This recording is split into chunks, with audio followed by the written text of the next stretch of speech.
Hello, Internet, and welcome to my live reaction for To Your Eternity, chapter 144. When we last left our heroes, Yuki came up to Fushi and sort of explained that he kind of worked out how earthenware pots work, just by communicating your feelings into the making of the pot. Helps the earthenware people read your feelings in the pot. And thereby, he gets the idea to use the pot as a way to communicate with or as a way for Fushi's crew to communicate without the heavenly knockers hearing them. As he's also worked out that because the guardian knocker in Kahak was able to sort of like telepathically get messages from the other knockers, but the terrestrial knockers can't do that to each other, as Funa kind of had to look at Mizuha when Yuki was confronting them back in 143. He kind of worked out that the extraterrestrial knockers, as he puts it, kind of play by different rules. He just kind of shows a lot of intelligence, which I kind of like not really attributed to him before this chapter. Anyway, he also works out that the knockers' main goal is killing Fushi because Fushi will always stop them. And they can't bring people's souls to paradise as long as Fushi is alive. But they also can't kill Fushi, so they're going to try to kill Satoru. As maybe killing the person who created Fushi could have some negative effect on Fushi. There's also really no telling if that would even work, but everyone's kind of working on it on assumed information. So we then checked in on Satoru and Sumika real quick as last chapter ended. So let's jump right on into chapter 144, Flying Bug, Part 1. We open with Funa, as her mother or like older sister calls to her, Are you going out, Funa? And Funa says, to the convenience store. Do you need anything? And another sibling like pops in, grab me an energy drink, sis. And her mom calls after, you know it's lightning out, right? I won't be long. And Funa, or the knocker, kind of looks up. I'll stop by the store first. And then she does, apparently, and leaves with a come again coming from the store. And she sips on a drink. And then just sort of picks it up. Phew, this tastes great for something with no calories. I'll have to buy another sometime. Now then. And she draws her blade. And I think that's the orphanage where Satoru lives. But perhaps unbeknownst to her, Fushi is sitting on the rooftop to stop her. And Fushi like wrapped his roots around her, kind of stopping her. And she looks back at the roots, and then looks up and sees Fushi just like staring down at her. She puts down her bag, and like picks up her naginata looking thing and just starts trying to cut off the roots. But then a voice stops her. Excuse me, it's past lights out. And then she just grabs... It's apparently one of the kids who's come up. It feels like there's a panel or two missing from the bottom of page 3 to the top of page 4. But Funa has grabbed this child, apparently, and is holding her around by the neck or so, and putting her blade up to the kid's neck. And Fushi looks at her and then I think jumps down only right then. There's a suspicious lack of like action panels or of like movement panels in this chapter. Like we don't get a panel of Fushi jumping down to sort of confront Funa, or of Funa acknowledging the kid's presence and taking action. There's a lot of just like we see the after effects and we kind of have to fill in the blanks more than usual. Like that's always a part of just like comic book storytelling, just because it's static images, but it feels like we're doing that more than usual, at least on these 2 pages. Anyway, Fushi points his blade at Funa. Drop the kid. And Funa stops him. Don't come any closer, or the kid gets it. And we see Funa's eyes are just like completely not caring. There's no real emotion there. Her blade goes up to the kid though and draws blood on the kid's neck. I'm not sure which kid this was though, so I'm not using names or pronouns or anything. Anyway, Fushi counters, taking hostages to save your own skin. You're just like Memori's knocker. But Funa backs up and makes it to the entrance of the orphanage and gets inside. And Sorry, I forgot what button moves forward on Crunchyroll's manga reader. And so she sort of lets the kid go and like scruffs his head and walks on in. Um, just kind of letting it chill.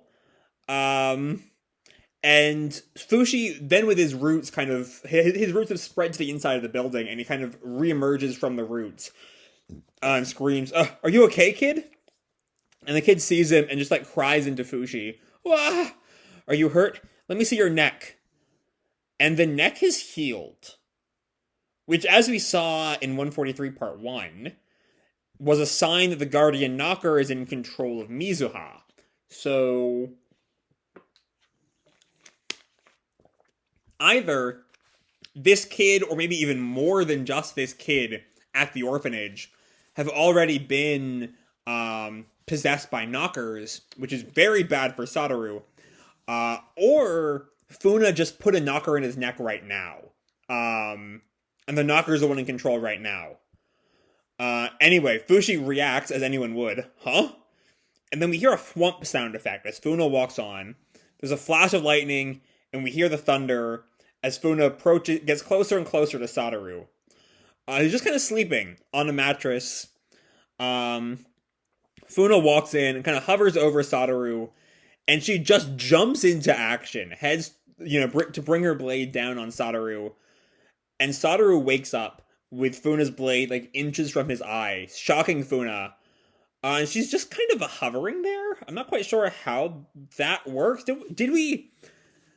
I don't think we saw her like hovering when she killed the Momori knocker. But we might have. I have to look at those chapters again. But she is just kind of hovering there, and Satoru. Oh, maybe. Right, because Satoru still has some aspect of his beholder powers left, so he might have frozen time. But Funa is at least conscious during the frozen time, even though she can't move. Satoru turns around and just like somehow knocks the Naginata out of her hand and sends it flying across the room. Satoru then sits up. The Naginata is like floating, and then he turns it into a bird. So I think this isn't stop time because Funa is still talking, but I do think that Satoru is the one responsible for her being frozen. It's just somewhat related to him sort of levitating the Naginata there. Either way, Naginata is a bird. That's now just kind of pecking at Funa's hand. No one told me you could do that. And Satoru just kind of raises his hand up to Funa. Go home. And she poofs into a flower. Or maybe she's like replaced with a flower and then she goes where the flower was. But Satoru grabs the flower, one of the petals falls off, and the flower kind of withers and dies and is reborn into a bud as the roots kind of wriggle and grow. Maybe this has something to do with the knocker's kind of plant-like vibes. I don't know. But Satoru grips the flower in one hand and sort of clenches his like palm like this, and a light grows between the base of the flower and his palm, and it poofs into a tiny little seed that Satoru burns up. Did he just like kill Funa just like that? And then Sumika comes in. What's the matter, Satoru? She's clearly just woken up. She's like rubbing her eye. Something up? And Satoru, now just like holding a fully made flower, looks at her. Nothing. And then she notices the flower. What's with the flower? And Satoru doesn't really answer. Oh, could it be for me? And Satoru just calmly, sure. As the chapter ends, that's sort of where we leave off. Okay, so, let's take a look at this chapter. First of all, is Funa dead? Did Funa just die? I mean, I guess that's possible that Funa just died. Given all the build-up she's had these past few months, it's kind of... I don't know, you didn't really expect Satoru to just, like, insta-kill her. I mean, I guess it's really good for the knockers that Satoru is kind of trying to not be the beholder anymore, but when his own life is in danger, Satoru is sort of gonna take action. This is the only life he's got at this point. there is no coming back. If Satoru dies, that's it for the beholder. The real question to me, though, I mean, is Funa alive or dead? She might be dead. Funa isn't relevant enough of a character that I can 100% say Oima would not kill her off just like that. But she's also relevant enough that I can't 100% say that she would kill her off just like that. So that's an open mystery for now. The real question comes in on page 6, as the orphan that Funa sliced is fully healed, which means either Funa infected him with a knocker as soon as they got inside, or the kid being out there in the first place was from the beginning just a distraction. Funa couldn't have really killed him because they were allies. But Fushi not knowing that meant that that he would have hesitated. So maybe that's it. But beyond that, I mean, we just see just the sheer power Satoru still has, even after he's become a human. He can just like freeze Funa in midair, turn her Naginata into a sparrow, turn Funa into a flower, age up the flower, turn it into a bud, pull out a spore that I think represents Funa, and burn it. I think that's what happened there. It's a lot of weird imagery, but I think that tiny little spore on the bottom of page 11 is all that remains of Funa's knocker, now burned alive. And with the original Funa dead, maybe her Phi is still around and Fushi could possibly revive the real Funa. But with Funa dead, I think she's just dead. I think Funa is dead. That's how I'm interpreting this chapter.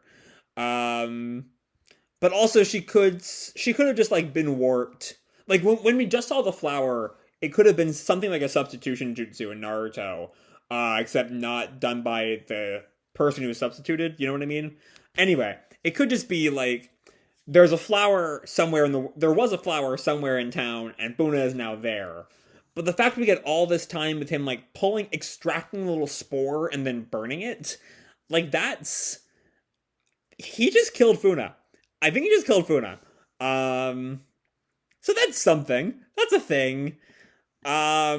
Which like, good try, Funa, but you utterly failed this mission.